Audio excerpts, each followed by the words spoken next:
This is the top 5 best loadouts in Warzone Black Ops 7, man. This new update has been incredible. I know you guys want to see the Maddox, but I'm saving the best for last. Trust me, we're going to start out with the absolute metas, which is going to be the Dravec and the MXR. So these are the two that you're going to want to run, the SMG and AR. I have an alternative that I think you'll like just as much, but we're going to start out with this. So for the Dravec, you're going to throw on the Bowen 45 suppressor. If you don't care about staying off the minimap, then you can just throw on the Hawker Series 45. But I think that this thing has no recoil as it is, so you can stay off the minimap with the Bowen 45 suppressor, and it'll do a great job. I don't think the monolithic suppressor is worth it. Plus, you get a little bit of a benefit with the Bowen 45 with some recoil stabilization, so I think you should keep that. Next is the 19-inch EAM horizontal barrel for the damage range increase. I don't think that you need the 14-inch versa barrel, even though it's damage range and bullet velocity. I think that this is a whole lot better.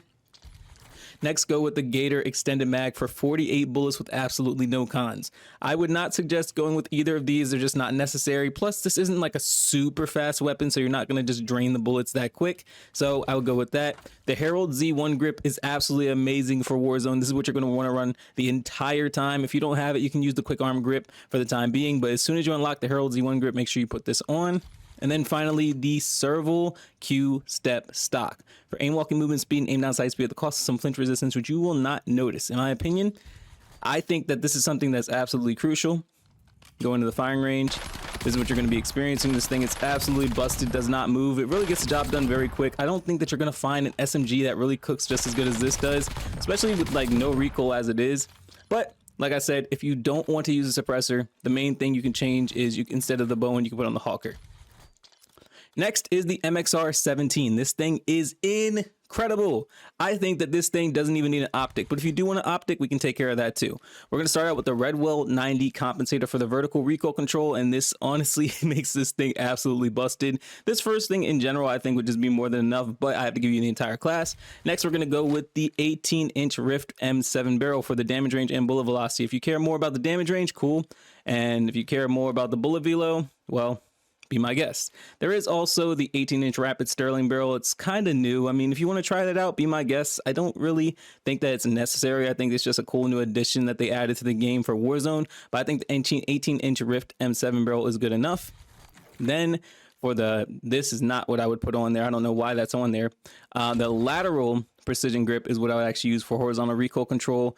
And then the Rhodes drum mag for the 60 bullets you're going to have. Now, if you don't want this, I mean, you can put on the Vault extended mag for 45 bullets. Pretty nice too. You have two options, completely up to you. Really experiment with them and see which one you like better. Then the Celerity grip for the aim down sight speed. Now, if you're wondering why I'm not using the Aria sail grip, it's just because I see this more as an AR that you're going to be holding position with. And I mean, you could be rushing with it a little bit. If you want to, you could use the Aria sail grip, but I like the Celerity grip.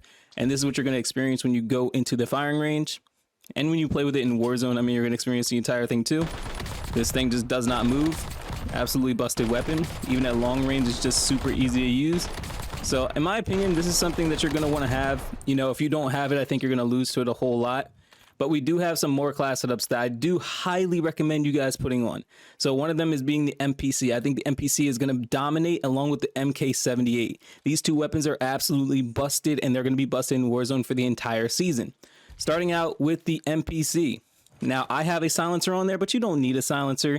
It's nice to have on there, but it's not absolutely necessary. You can put on the compensator if you want to. So between these two, completely up to you.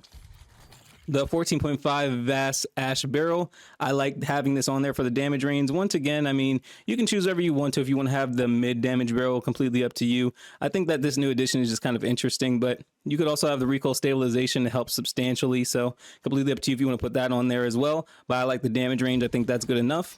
Horizontal recoil control for the VAS Drift Lock foregrip, first one you'll see. Next is the Sustain 25 extended mag for 40 bullets. Well, 40 bullets. I don't think that you need 50. I think that's a little too much, but this is 40 with no cons. Then put on the, Photonic adaptive grip for the dive to fire, slide to fire, aim down sight speed, and dumping aim down sight speed. This thing is incredible and gets the job done very easily. So go into the firing range. See how this thing does not move. Absolutely busted. I think you're going to see a whole bunch of people using the Dravec and kind of just like disregarding the MPC, but the MPC is so stupid good. So I honestly think you're going to see a lot of people kind of avoid it. So if you use it, you're going to do really well. Also, The MK78, this thing is incredible. I can't think of a better LMG to actually throw on, and honestly, this might be the meta for season 1.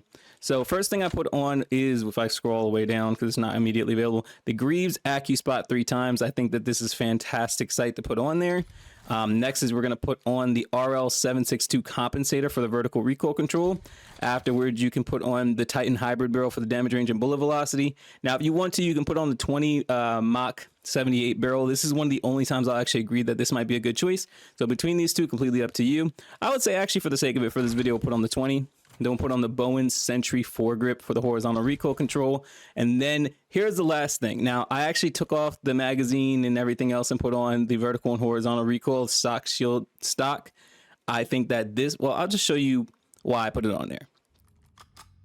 And you guys can decide. So you see how this thing literally does not move? Like, even at long range is kind of ridiculous. This is something that does a fantastic job at all sorts of ranges, and honestly, if you're not using it, you're probably going to lose to it every now and then. If I take this off, you can put on a rear grip and, I don't know, put on aim down sight speed if you want to. And this is the outcome that you're going to experience. So it's kind of the same, kind of similar. At long range, you see it's bouncing a little bit more, which is why I tried to put on that stock instead, but overall, it's a pretty amazing gun in my opinion. It just gets the job done so easily. And now for the moment you've all been waiting for, the Maddox RFB. This is the ultimate loadout to use in Warzone, Haven's Hollow, and Rebirth Island. But real quick, if you don't feel like dealing with skill-based matchmaking being cranked out to the max, download No Lag VPN to get easy bot lobbies like the streamers you guys watch on Twitch or YouTube. All you guys have to do is click on the first link in the description. You'll get 77% off using my link, and you'll get a 14-day money-back guarantee if you don't like it. It works on console and PC. I'm going to give you guys about like 2 or 3 different builds just so you guys can have the most fun with it. So starting out, we're going to put on the Lethal Tools Elo. This is just to make it feel like the BO4 version to its maximum capacity. Plus, it gives you a clear line of sight, and you're going to see how insane the lack of recoil is in this build right here. So you're going to put on the Red Will 556 compensator for the vertical recoil control. This is honestly the best choice. There's really no better alternative. Trust me, I went through all of them. There's no better alternative. The 17-inch Perfidy 75 barrel for the damage range and bullet velocity is honestly a good choice. If you want to use this, completely up to you, but I just don't think it's necessary for this particular build right here. Next, you're going to put on the VAS Drift Lock foregrip for the horizontal recoil control, and then we're going to put on the Plumage Fast Mags. This, I don't think you should change at all. I don't think that this needs 50 bullets. I don't think that this needs 60 bullets. I mean, you could put on the Reload Quickness Scarlet Frost Fast Mags. You could, like, that's really the only one I would really suggest if you don't care for the aim down sight speed and sprint to fire speed. But I think that this right here, and I'm going to show you guys why I picked this. So look, short, medium, and long range, this thing is incredible. Does not move. It gets the job done super easily. So using this as an overall, like, just all-rounder type weapon is fantastic. Now I'm going to give you more of an SMG version to actually pop off a little bit more. What I would suggest, you don't really need the VAS Drift Lock just because it already doesn't move as it is. So you can either sacrifice that or get rid of the Lethal Tools Elo, completely up to you. So for the sake of it, we'll take off the Lethal Tools Elo, and then for the stock, we're going to make it a little bit more interesting. You can put on the Voltaic Light stock, or if you really want to, you put on the VS Throng stock. I just don't think that that's really necessary. I think that the Voltaic Light stock is really the best choice. And then for the sake of it as well, we can take off the 17-inch Perfidy 75 barrel, and instead we can put on the 15-inch oh wow, how do I say this? Leave in the comment section how I say this. I feel stupid. Put that one on there. Leave this one alone. You don't really need to mess with this one. And then this build right here, you'll be flying around the map like it's an SMG. Now, just keep in mind, this is going to play more like an SMG, but you can use it as an AR. So you see how amazing it is. Just keep in mind, like, even though you'll be flying and do a whole lot of damage, the first build is going to be the ideal one for just overall. Now, if you want to use that as an SMG, like I said, be my guest, and this will be a fantastic build.